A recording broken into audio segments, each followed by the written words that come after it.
కూర్చుంటే తప్పు, నిలబడితే తప్పు, చదువుకుంటే తప్పు, గుళ్ళోకి వెళ్ళినా తప్పే, ముట్టుకుంటే తప్పు, చివరికి నీళ్లు తాగినా తప్పే.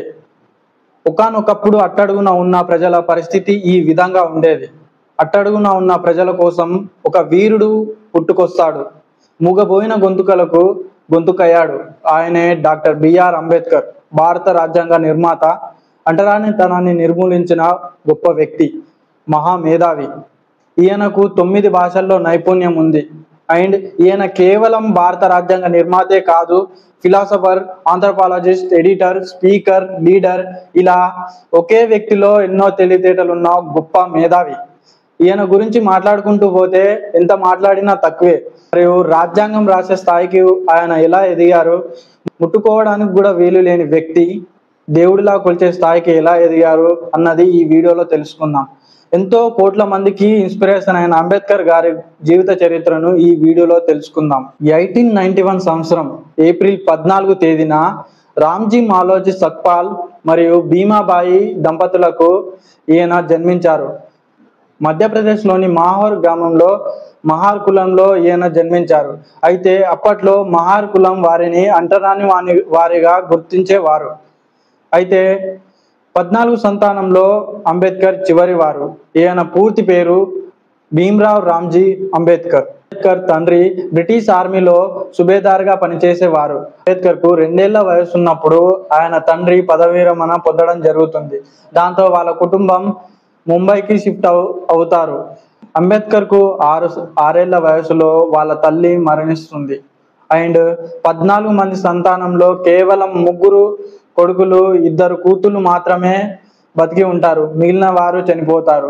అయితే అంబేద్కర్ కు చదువులో చాలా ఇంట్రెస్ట్ ఉండేది. అయితే ఎప్పుడైతే అంబేద్కర్ చదువుకోవడానికి స్కూల్కు వెళ్ళేవారో అంబేద్కర్ని తరగతి బయటే కూర్చోబెట్టేవాళ్ళు. అండ్ ఒకసారి ఏమవుతుందంటే వాళ్ళ సార్ ఒక ప్రాబ్లం సాల్వ్ చేయడానికి అందరిని అడుగుతాడు. అయితే ఎవరికి ఆన్సర్ తెలియదు. బట్ అంబేద్కర్కి ఆ ఆన్సర్ తెలుస్తుంది. అయితే సార్ నేను చేస్తానని అంబేద్కర్ ముందుకు బోర్డు దగ్గరికి వెళ్ళడానికి ట్రై చేస్తే వాళ్ళందరూ క్లాస్లో ఉన్న విద్యార్థులందరూ ముందుకెళ్ళి సార్ ఈయనను రానియకండి, ఎందుకంటే మా టిఫిన్ బాక్సులు అంబేద్కర్ నీడ వల్ల అపరిశుభ్రం అవుతాయని అంటారు. దానికి సార్ కూడా ఏం చేయలేక అండ్ ఈ సిచ్యువేషన్ అనేది అంబేద్కర్ను ఎంతగానో బాధిస్తుంది. తర్వాత అంబేద్కర్కు బడిలో ఎలా ఉండేదంటే ప్యూన్ రాకపోతే వాటర్ దొరికేది కాదన్నట్టు. ఎందుకంటే అక్కడ దళితులకు ప్యూనే వాటర్ పోయాలి. అండ్ పైనుండి ప్యూన్ పోస్తేనే కింద నుండి ఇలా పట్టుకొని తాగేవాళ్ళు అప్పట్లో. అయితే అంబేద్కర్ దాని గురించి ఇలా రాశాడు, నో ప్యూన్ నో వాటర్ అని క్లుప్తంగా రాశారు. అంటే ఒక రోజు ఆ ప్యూన్ రాకపోతే వాళ్ళకి ఆ రోజు స్కూల్లో వాటరే ఉండేది కాదు. ఇంకో సిచ్యువేషన్లో ఎలా ఉంటుందంటే అంబేద్కర్ అండ్ వాళ్ళ బ్రదర్ మసూ స్టేషన్లో వెళ్తారు ఏదో పని ఉండడం వల్ల. తిరిగి వచ్చే సమయంలో వాళ్ళకు చీకటి అవుతుంది. అయితే ఒక బండి అతనితో కిరాయి మాట్లాడుకుంటారు. దారిలో వెళ్తున్నప్పుడు అంబేద్కర్ వాళ్ళ కులం తెలుసుకొని ఆ బండి అతను వాళ్ళను మధ్యలోనే దింపేస్తాడు. వాళ్ళ కులం తెలుసుకొని వాళ్ళను తిడతాడు. మరియు మీరెక్కడం వల్ల నా బండి కలుషితమైంది, అపరిశుభ్రమైందని చెప్తాడు. సో దానికైతే అంబేద్కర్కి అసలు అర్థం కాదు ఎందుకు ఇలా అంటున్నాడని. ఎందుకంటే వాళ్ళిద్దరు మంచి మంచి బట్టలే వేసుకుంటారు. అంబేద్కర్ మంచి బట్టలు వేసుకుంటాడు, వాళ్ళ బ్రదర్ కూడా వేసుకుంటాడు. సో ఆ బండి ఎలా అపరిశుభ్రం అయిందని అంబేద్కర్ అనుకుంటాడు. తర్వాత వాళ్ళు దానికి రెట్టింపు డబ్బులు ఇస్తాము కానీ మమ్మల్ని తీసుకెళ్ళండి అని అంటారు. అయినా సరే అతను ఒప్పుకోడు. మసూర్ మాస్టర్తో మాట్లాడించి ఎలాగోలా ఆ బండిని తీసుకుంటారు. బట్ అతను ఏమంటాడంటే నేనైతే ఆ బండి నడపను, మీరే తీసుకెళ్ళండి అని అంటారు. సో రెట్టింపు డబ్బులు ఇచ్చినా కూడా వాళ్ళే ఆ బండి తీసుకెళ్ళడం జరుగుతుంది.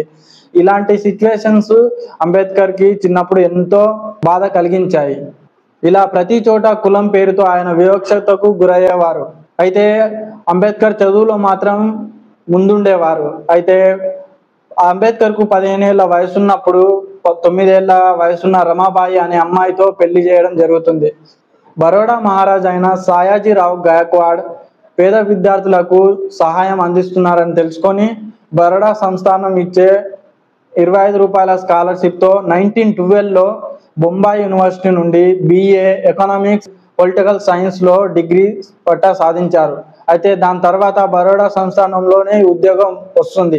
ఆయనకు ఎప్పుడు పై చదువులు చదువుకోవాలనే ఆలోచనలు ఉండేవి.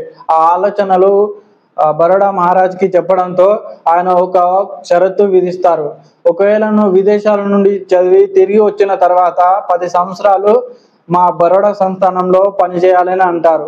సో ఆ ఒప్పందం కుదుర్చుకున్న తర్వాత 1913లో అమెరికాలోని కొలంబియా యూనివర్సిటీలో చేరతారు. అప్పుడు మొట్టమొదటిసారిగా స్వేచ్ఛ అంటే ఏంటో అంబేద్కర్ దాని గురించి తెలుసుకుంటారు. ఎందుకంటే కుల మత భాష భేదాలు లేకుండా అందరూ కలిసిమెలిసి ఉండడం అంబేద్కర్ అక్కడ చూస్తారు. కొంతకాలానికి కొలంబియా యూనివర్సిటీలో పీజీ పిహెచ్డి పూర్తి చేస్తారు. ఆ తర్వాత 1916లో లండన్లోని లండన్ స్కూల్ ఆఫ్ ఎకనామిక్స్లో చేరారు. లండన్లోని లైబ్రరీలో అన్ని పుస్తకాలను ఆయన చదివారు. అయితే అక్కడే ఎంఎస్సి డిఎస్సి ఎల్ఎల్డి డిలిట్ డిగ్రీలను పూర్తి చేశారు. అక్కడే అంబేద్కర్కి డాక్టరేట్ కూడా లభించింది. కానీ కొంతకాలానికి బరోడా సంస్థానం కేటాయించిన స్కాలర్షిప్ అయిపోయిందని బరోడా సంస్థానంలోకి చేరాలని అంబేద్కర్కు ఉత్తరం వస్తుంది.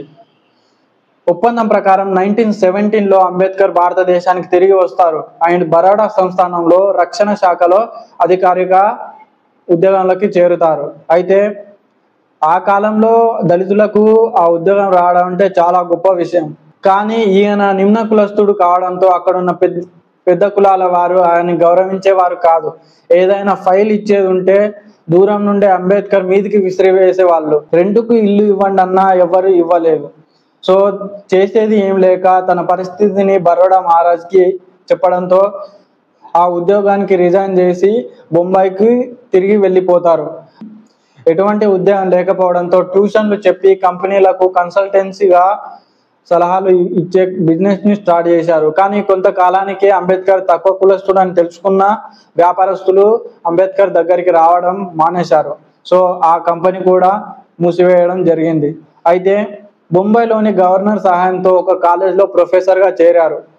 అయితే 1927లో ప్రొఫెసర్గా పనులను నిర్వహిస్తూనే అంటరానితనానికి వ్యతిరేకంగా ఉద్యమాలు చేయడం మొదలుపెట్టారు.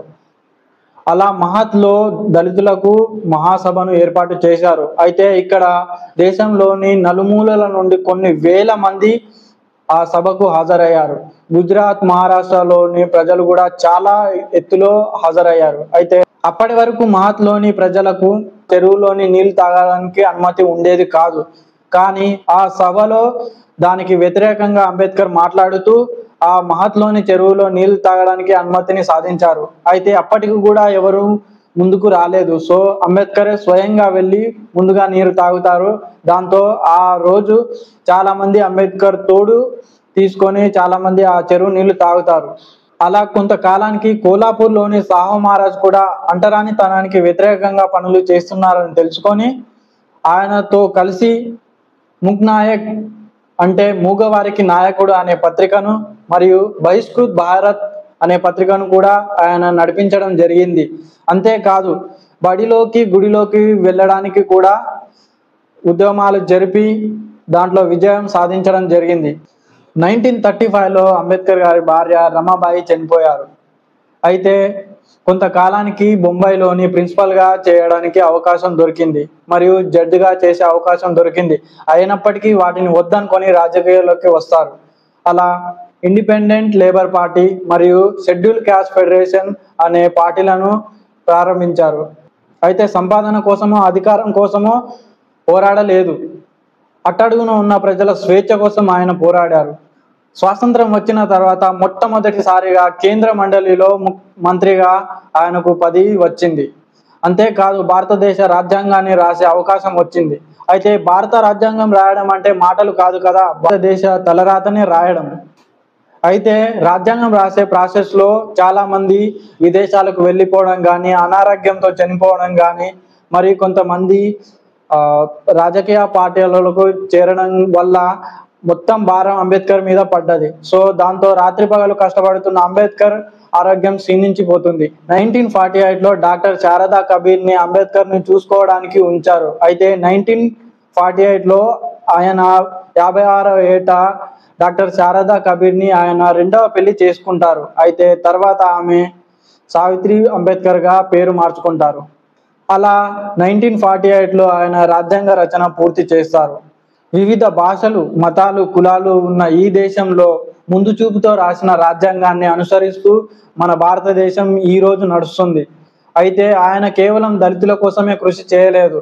ఆడవాళ్ళు కూడా మగవారితో సమానంగా జీతం రావాలని, ఆడవాళ్లకు ప్రెగ్నెన్సీ టైంలో లీవ్స్ ఇవ్వాలని, పని గంటలను 12 గంటల నుండి 8 గంటలకు చేయాలని, మరియు ఆడవారికి ఆస్తి హక్కులు ఇవ్వాలని ఆయన రాజ్యాంగంలో రాశారు. అంబేద్కర్ చివరి రోజుల్లో ఆయన ఒక మాట అంటాడు, నేను హిందూగా పుట్టాను కానీ హిందూగా చావాలనుకోవడం లేదు అని. 1956 అక్టోబర్ 29న ఆయన 5 లక్షల మంది దళితులతో బౌద్ధ మతాన్ని స్వీకరించారు. కొంతకాలానికే 1956 డిసెంబర్ 6న ఆయన మరణిస్తారు. అయితే అంబేద్కర్ గారు చేసిన సేవలకు గాను 1990లో భారత ప్రభుత్వం భారత అత్యుత్తమ అవార్డు అయిన భారత రత్న అవార్డును అంబేద్కర్ గారికి ఇవ్వడం జరుగుతుంది. 2012లో ద హిస్టరీ ఛానల్ నిర్వహించిన ద గ్రేటెస్ట్ ఇండియన్ పోల్లో అంబేద్కర్ గారిదే మొదటి స్థానం. కొలంబియా యూనివర్సిటీలో ప్రపంచంలోని టాప్ 100 స్కాలర్స్లో లిస్టులో కూడా ఆయనదే మొదటి స్థానం. ఒకప్పుడు నేను పడ్డ కష్టం ఇంకెవ్వరూ పడొద్దనే ఉద్దేశంతో తన జీవితాన్ని సమాజం కోసం అంకితం చేసిన గొప్ప వ్యక్తి డాక్టర్ బిఆర్ అంబేద్కర్. ఒక్క వీడియోలో అంబేద్కర్ లాంటి గొప్ప వ్యక్తుల గురించి చెప్పడం చాలా కష్టం. అయితే నేను మళ్ళీ కొన్ని వీడియోస్ చేస్తాను. అయితే అంబేద్కర్ నీలి రంగు దుస్తులు ఎందుకు ధరించేవారు, మరియు అంబేద్కర్ ఒక చేతిలో పుస్తకం మరియు ఒక వేలు ముందుకు ఎందుకు చూపిస్తారు, మరియు రౌండ్ టేబుల్ 2లో గాంధీజీ మరియు అంబేద్కర్కి భేదాభిప్రాయాలు ఎందుకు వచ్చాయి అని తెలుసుకోవాలంటే నా ఛానల్ను సబ్స్క్రైబ్ చేయండి. మళ్ళీ కలుద్దాం ఇంకో ఇంట్రెస్టింగ్ వీడియోతో. ఐ హోప్ ఈ వీడియో మీకు నచ్చినట్లయితే లైక్ చేయండి. Thank you, bye.